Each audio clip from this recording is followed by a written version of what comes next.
Tiga. Halo, selamat jumpa bersama dengan saya, Coach Dwi Arko Susanto. Anda akan belajar beberapa menit bersama saya tentang personal branding.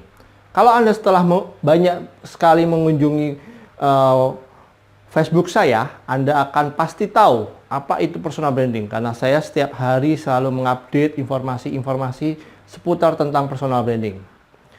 Perlu Anda ketahui bahwa saya telah pelajari personal branding ini sejak tahun 2010 dan saya selalu menekuni dan memperdalam lagi tentang apa itu personal branding. Baik. Kita akan belajar yang namanya tentang personal branding. Personal branding akan banyak hal yang akan kita pelajari.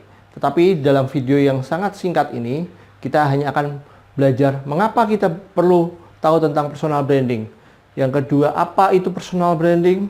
Dan yang ketiga adalah bagaimana manfaat personal branding buat diri kita masing-masing dengan profesi kita masing-masing ataupun bisnis kita masing-masing. Oke, kita mulai hal yang pertama.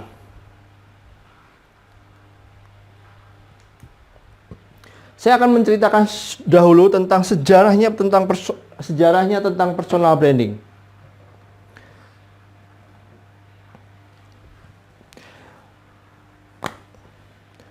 Anggap ini adalah sebuah timeline waktu. Pada awalnya, orang mengenal yang namanya dalam perkembangan sejarah, orang tidak langsung mengenal yang namanya personal branding, ya. Tetapi pada titik awal dalam sejarah, orang akan mengenal yang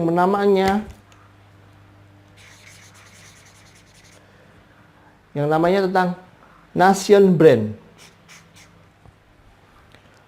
Ini sejak kapan? Ini terjadi kapan?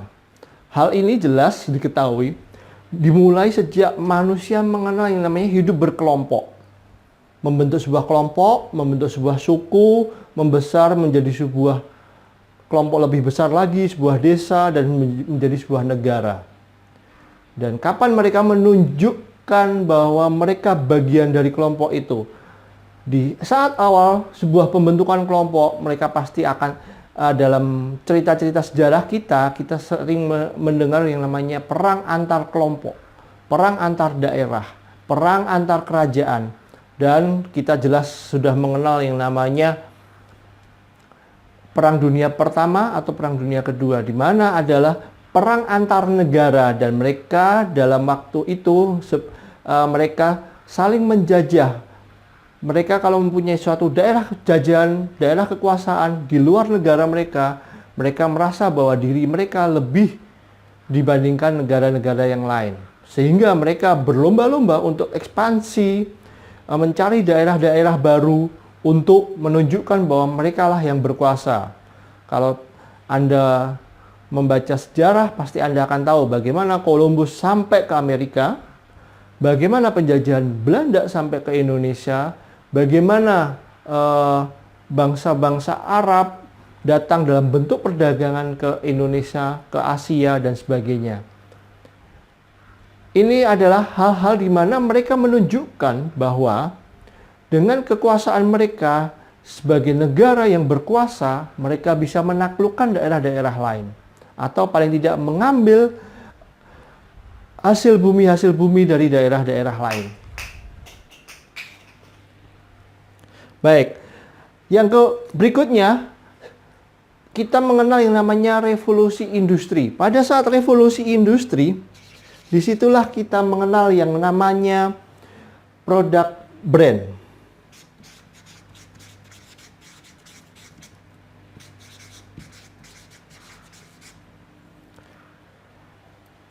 Di mana sebuah revolusi saat orang-orang mulai melakukan pembuatan produk, bahkan berdirilah pabrik-pabrik untuk pembuatan produk tersebut.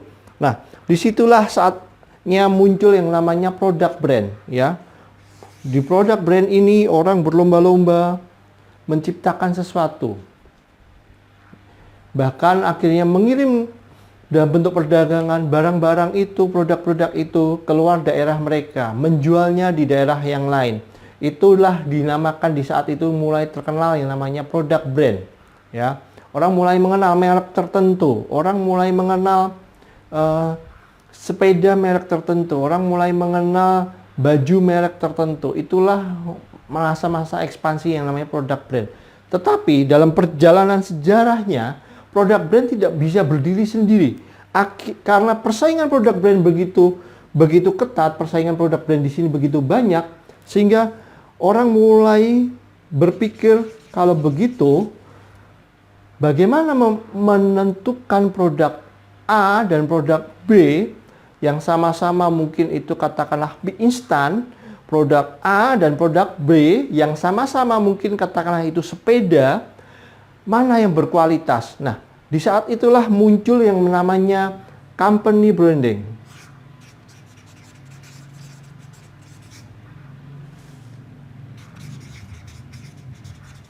Ya.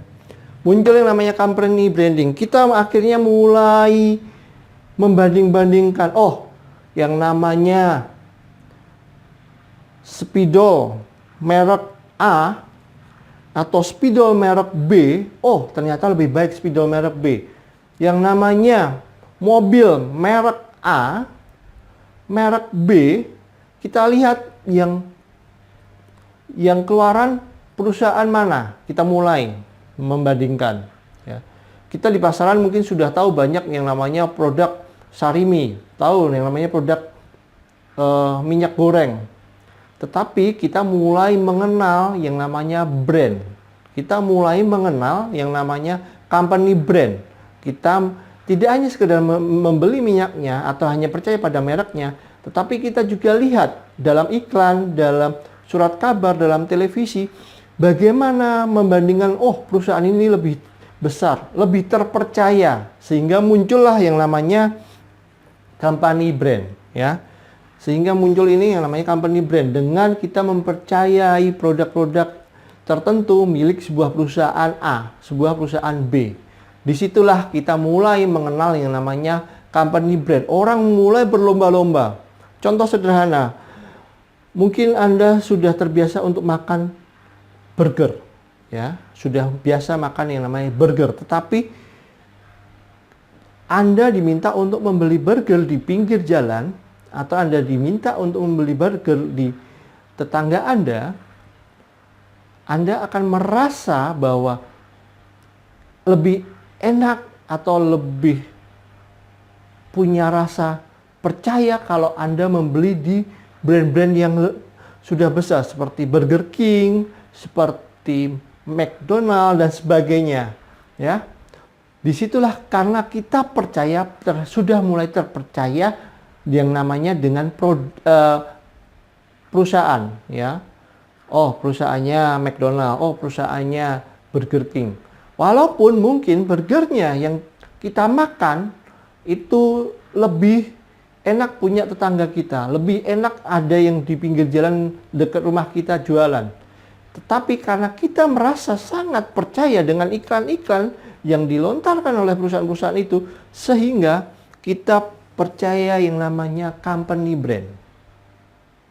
Tetapi perjalanan itu tidak berhenti sampai di sini saja. Perjalanan itu tidak berhenti sampai di yang percaya dengan namanya company brand.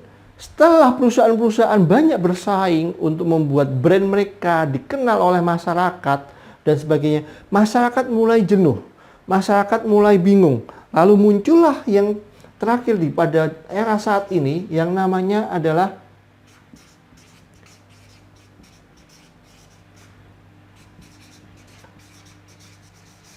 personal brand. Ya. Ini dimulai di sekitar tahun 2000-an atau tahun 95 ke atas, di mana perusahaan-perusahaan besar sudah mulai ada jabatan yang namanya account manager, ya. Jabatan manager yang diberi nama account manager. Fungsinya account manager untuk apa? Mereka menghandle, seorang account manager menghandle klien-kliennya untuk perusahaan-perusahaan besar atau klien yang juga kliennya adalah klien besar dan sebagainya. Karena apa?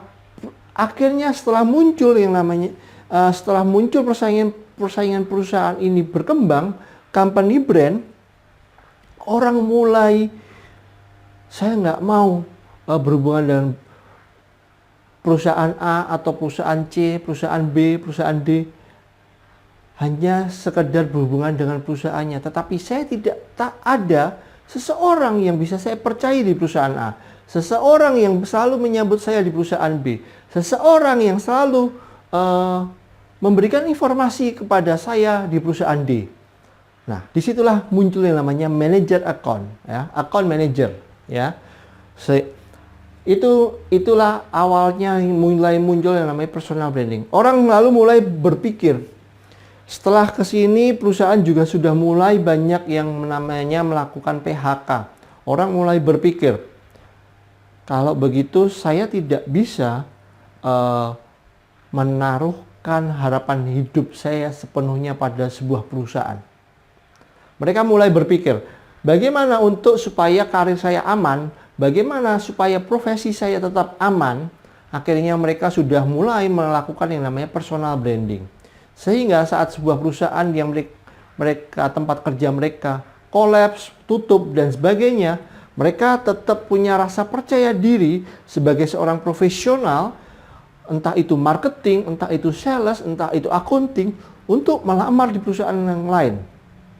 Bahkan sekarang mulai muncul yang namanya headhunter, di mana seorang yang dibayar oleh perusahaan-perusahaan tertentu untuk mencari tenaga-tenaga kerja potensial.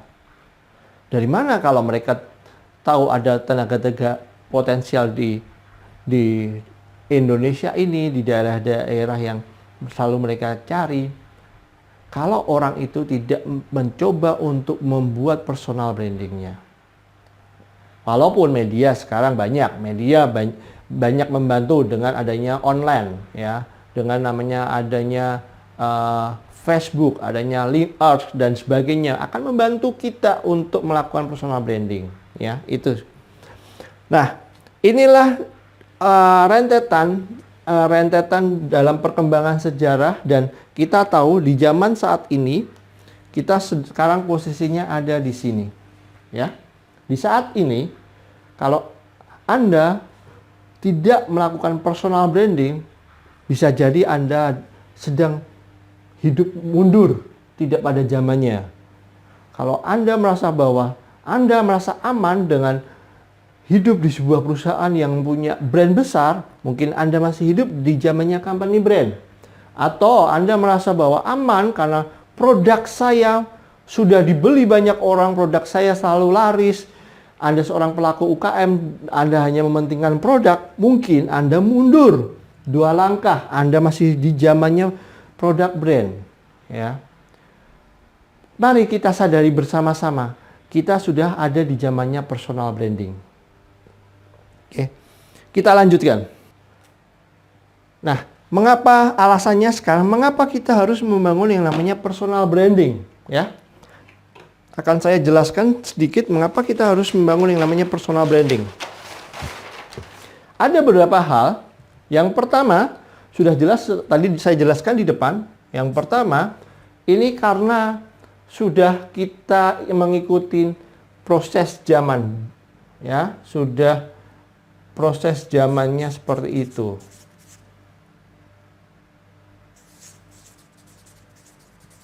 Atau kita sekarang ada di zaman personal branding. Zaman orang mulai sadar namanya personal branding. Jelas dong, kita tidak mau ketinggalan, ya. Kita tidak mau menjadi orang yang lainnya sudah katakanlah naik roket, naik pesawat jet, kita baru naik sepeda gitu ya. Kita jelas akan ketinggalan jauh, ya. Lalu yang kedua adalah apa pentingnya personal branding? Kalau seperti ini, yang kedua adalah meningkatkan kepercayaan orang lain, ya, kepercayaan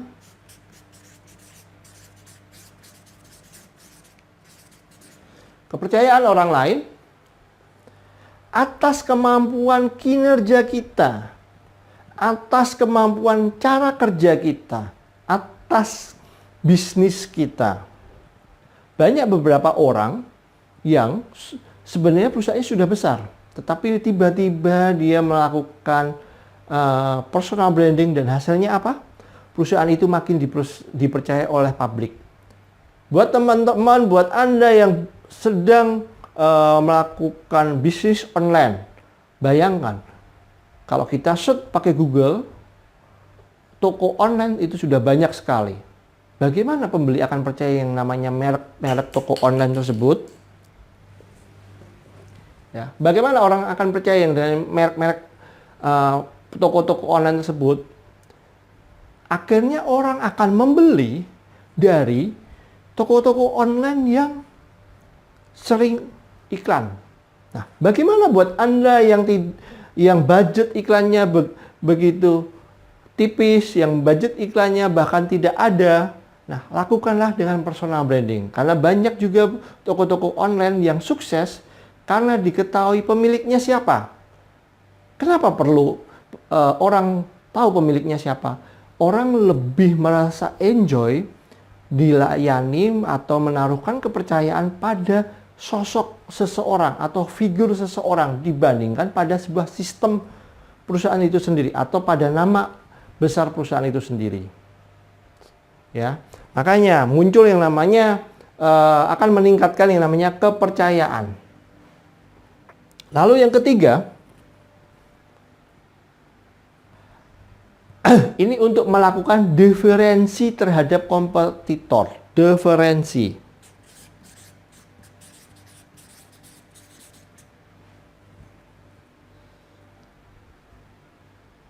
Diferensiasi ya. Diferensiasi. Artinya apa? Bahwa dengan melakukan diferensiasi terhadap kompetitor, Anda akan lebih unggul dari kompetitor Anda. Anda akan lebih maju dari kompetitor Anda, ya. Lalu yang terakhir, saya buat lebih cepat lagi ya. Yang terakhir yaitu untuk memperoleh prestasi. Apa maksudnya memperoleh prestasi? Apa maksudnya untuk memperoleh prestasi? Ya. Ada banyak orang sudah mulai melakukan personal branding, ya. Dengan melakukan personal branding ini, mereka sudah mulai karirnya cepat, proses jual belinya cepat. Kalau mereka sales atau marketing, mereka dapat cepat mendapat kepercayaan atau mendapatkan klien, ya. Prestasi mereka karena personal brandingnya, ya. Mereka jago jualan, tetapi secara personal branding mereka tidak dikenal. Secara personal branding, nama Anda tidak masuk atau tidak ada dalam pikiran klien Anda. Apakah nanti Anda akan dihubungi lagi? Tentu tidak, ya. Makanya Anda diharapkan untuk membangun personal branding sehingga klien Anda nanti akan semakin kenal Anda. Dalam pikirannya dia akan semakin tetap mengenal Anda. Contoh sederhana, saya beberapa tahun yang lalu pernah menjadi seorang sales dari perusahaan Apple. Saya menjadi salah satu sales enterprise, di mana sales ini adalah fungsinya adalah untuk penjualan antar perusahaan. Ya, saya menawarkan yang namanya MacBook Air, lalu iPad dan sebagainya kepada perusahaan-perusahaan. Baru-baru saja 2 atau 3 hari yang lalu, saya ditelepon oleh mantan klien saya yang ada di salah satu BUMN Bonafit di Indonesia. Ya, Anda kalau saya sebutkan BUMN apa, BUMN yang mengurusi minyak, Anda pasti akan tahu. Mengurusi bensin, Anda pasti akan tahu itu BUMN apa. Ya, nah, beliau menghubungin saya dan menanyakan, kamu sekarang bisnisnya apa? Kamu sekarang kerja di mana? Setelah ngobrol kesana kemari, akhirnya dia bercerita bahwa dia sekarang menjadi kepala bagian dari BUMN itu di suatu daerah, dan dia membutuhkan puluhan iPad untuk para salesnya. Bayangkan, saya tidak pernah kontak sama dia, itu kira-kira sudah 3 tahun lebih. Tetapi ternyata dia atau beliau ini masih sangat mengenal saya.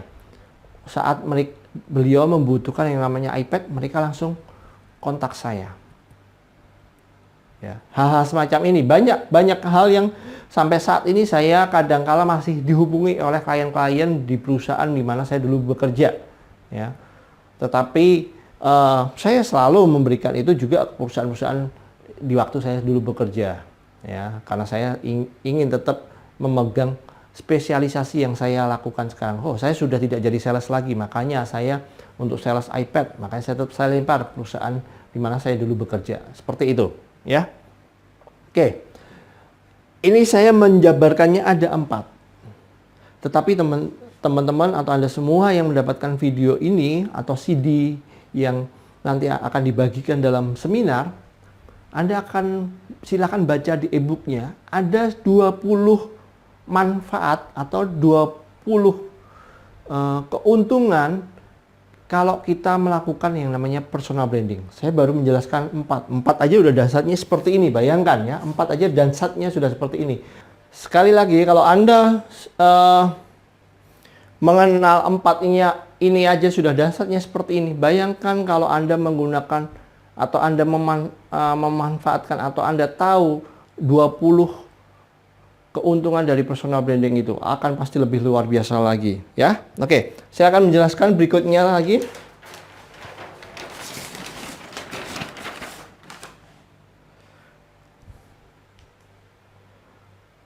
Lalu apa itu personal branding? Nah, ini pertanyaan yang sangat mendasar sebelum kita jauh membahas personal branding versi apa. Lalu apa itu personal branding? Ya, personal branding, ya, menurut Peter Montoya,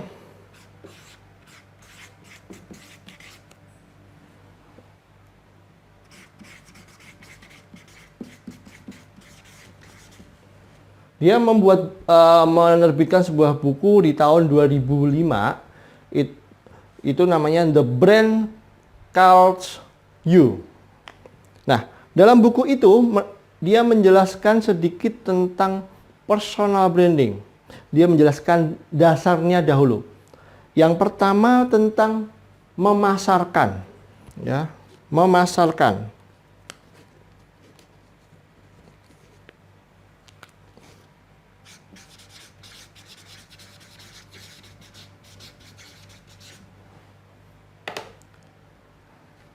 Memasarkan itu apa? Pengertian memasarkan menurut beliau itu adalah mempresentasikan. Ya. Lalu ada berikutnya adalah menjual.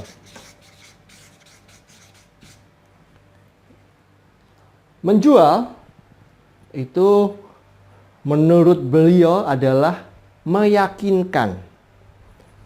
Dan yang terakhir adalah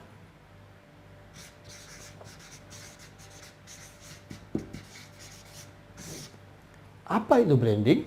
Menurut beliau, branding itu adalah sesuatu yang akan mempengaruhi jangka panjang. Jadi setelah Anda memasarkan, Anda menjual, tidak hanya berhenti di sini. Tetapi Anda perlu melakukan branding. Artinya orang itu, klien Anda, perusahaan yang menjadi klien Anda, selalu mengingat Anda dan mulai terpengaruh oleh Anda. Sehingga kalau dia mencari produk A, katakanlah seperti itu, dia akan mencari Anda. Ya. Berikutnya, next. Lalu apakah itu personal branding?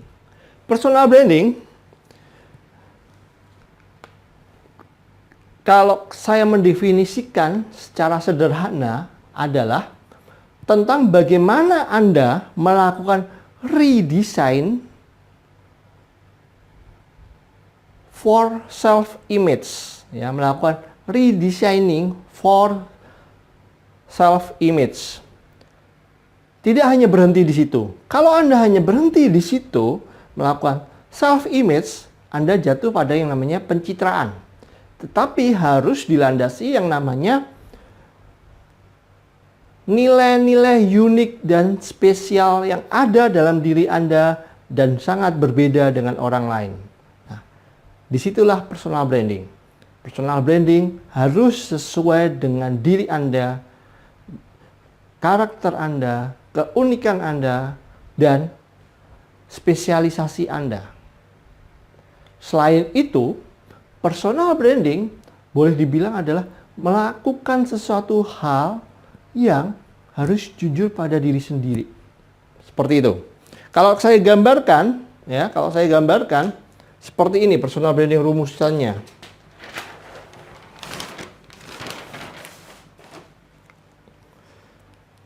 Personal branding ya, itu sama dengan self image tadi, SI ya. Lalu ditambah dengan jumlah atau hal yang paling besar tentang keunikan Anda dan spesialisasi Anda. Inilah rumusan dari personal branding. Kebanyakan orang merasa sudah melakukan personal branding, tetapi pada dasarnya kebanyakan orang hanya berhenti di sini. Melakukan self image. Ya. Saya menemukan beberapa klien yang saya coaching, mereka sebenarnya orang-orang yang sukses di bidangnya. Ada seseorang yang sudah pada level tertinggi di suatu multi level, atau ada seseorang yang sudah menjadi direktur, ada seseorang yang sudah menjadi top manajerial, duduk di top manajerial, tapi kadang-kala mereka masih menanyakan, saya melakukan ini buat apa? Saya melakukan ini untuk apa? Artinya apa? Itu adalah orang-orang yang belum selesai dengan dirinya sendiri. Secara kompetensi mungkin memang mereka bagus, tetapi mereka belum sampai level di menemukan yang namanya keunikan diri, panggilan diri, karakter diri. Dan mereka belum juga menemukan yang namanya spesialisasi. Loh Pak, dia sudah sukses sampai level tinggi, kok tidak sampai spesialisasinya dianggap bagus? Banyak orang sukses pada bidang tertentu, tetapi apakah itu sesuai dengan dirinya? Atau jangan-jangan dia hanya ngikutin alur, hanya ngikutin arus, dimana orang di saat zaman-zaman sekarang pada suka yang namanya, kerja yang paling enak kerja di bidang akunting. Banyak orang mulai sekolah akunting, lalu kerja di bank. Lalu pada tahun berikutnya, generasi berikutnya, 10 tahun kemudian, orang merasa bahwa paling bagus ada di IT, ya. Orang mulai mencari, belajar di IT sampai posisi puncak. Tetapi mereka lupa untuk menanyakan pada dirinya sendiri, saya tertariknya di mana? Ya. Perbedaannya di sini ya. Perbedaan di spesialisasi ini adalah benar-benar mengetahui dari dalam diri tentang ketertarikan kita. Oke? Berikutnya. Nah, saya belajar personal branding ini dari dua tokoh yang sangat luar biasa. Yang pertama namanya William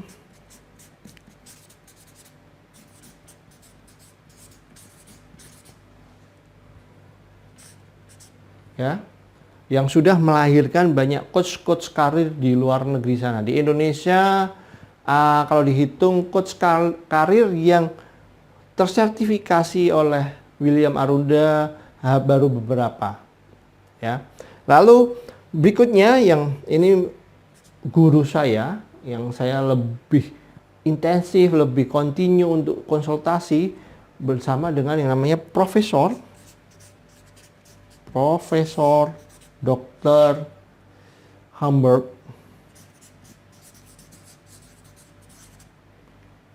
Karampersad.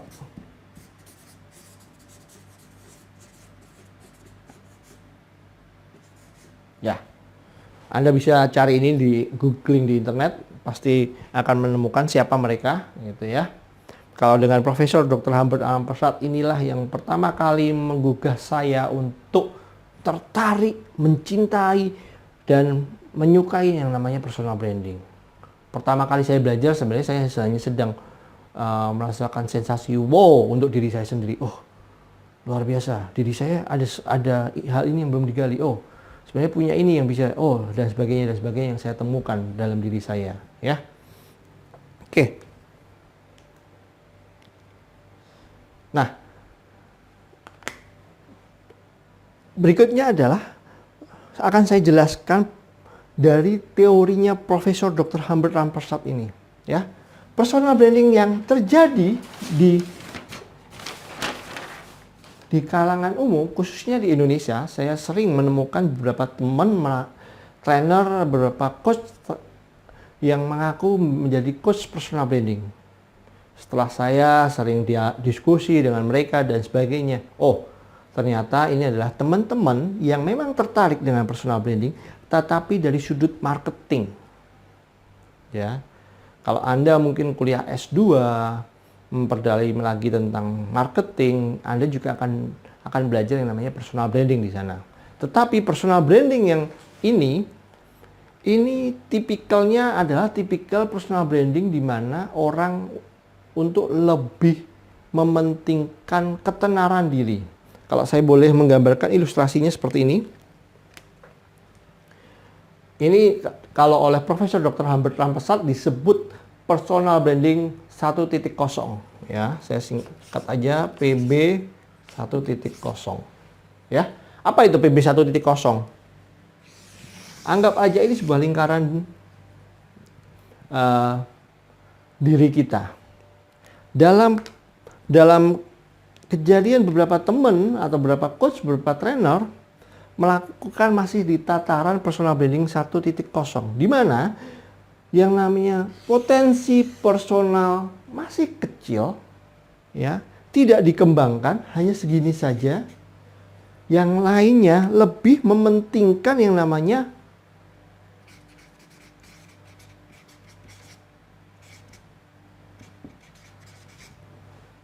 kalau yang kecil ini personal.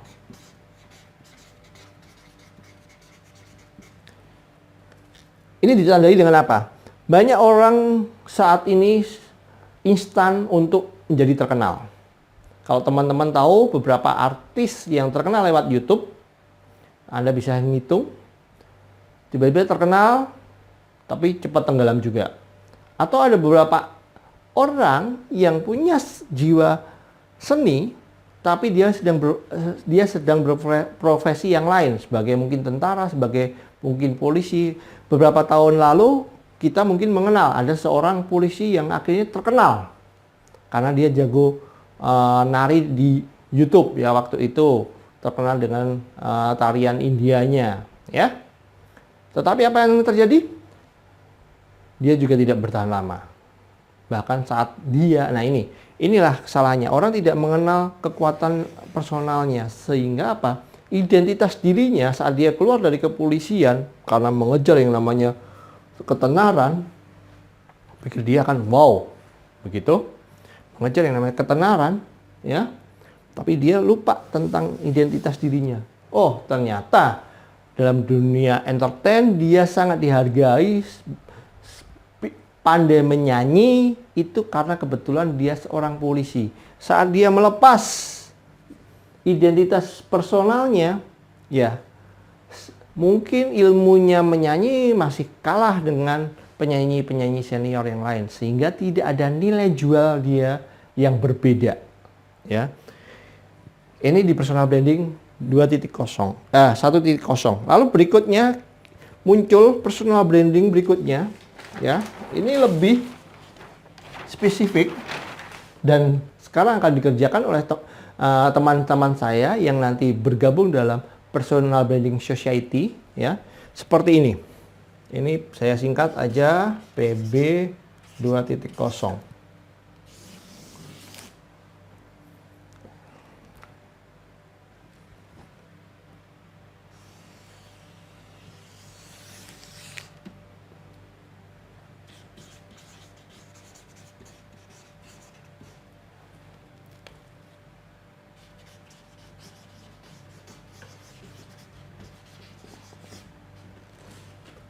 Seperti ini, teman-teman perhatikan, Anda semua perhatikan.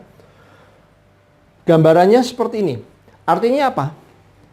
Personalnya juga diperbesar lingkarannya. Dia lebih mengenali dirinya, mengenali potensinya, dan yang paling penting adalah mengetahui di mana highest value dia, ya. Mengetahui di bagian mana tentang spesialisasi dia yang sangat berbeda, dan mengetahui di bagian mana tentang karakter dia yang mendukung untuk sukses, sehingga dia memperkuat atau melebarkan yang namanya personalnya. Sehingga apa? Saat nanti akhirnya dia harus tampil di TV, tampil di koran, atau dia menjalankan profesinya mulai dikenal banyak orang, dia tidak akan kehilangan jati dirinya. Dia tidak akan kehilangan identitas dirinya. Karena namanya juga personal branding. Yang penting adalah personalnya dikerjakan dahulu. Ya, baru setelah itu bagaimana membuat dia semakin eksis di luar supaya lebih dikenal oleh orang dengan profesinya atau orang-orang di dalam profesi dia. Nah, itu baru pakai kekuatan marketingnya, ya. Nah, ini yang akan dikerjakan oleh teman-teman saya dalam grup yang namanya Personal Branding Society. Saya harap Anda mengikuti program-program dari Personal Branding Society, dan saya jamin Anda akan lebih banyak menggali dan mengenali diri Anda. Apa saja yang akan kita pelajari di dalam Personal Branding Society itu nanti, ya?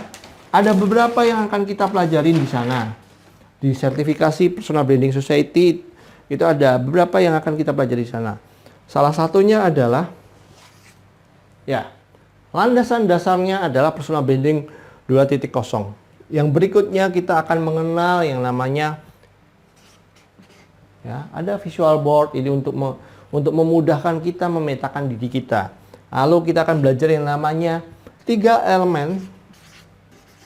3 elemen personal branding ini akan lebih sangat powerful kalau kita tahu posisi-posisi kita di antara 3 elemen ini apa saja, dan keahlian kita di mana saja, kekuatan kita di mana saja, kelemahan kita di mana saja untuk 3 elemen ini, ya.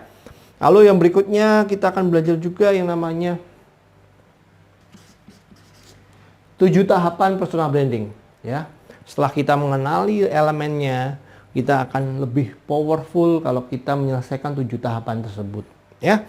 Lalu kita akan belajar lagi banyak hal yang akan kita pelajarin di sana.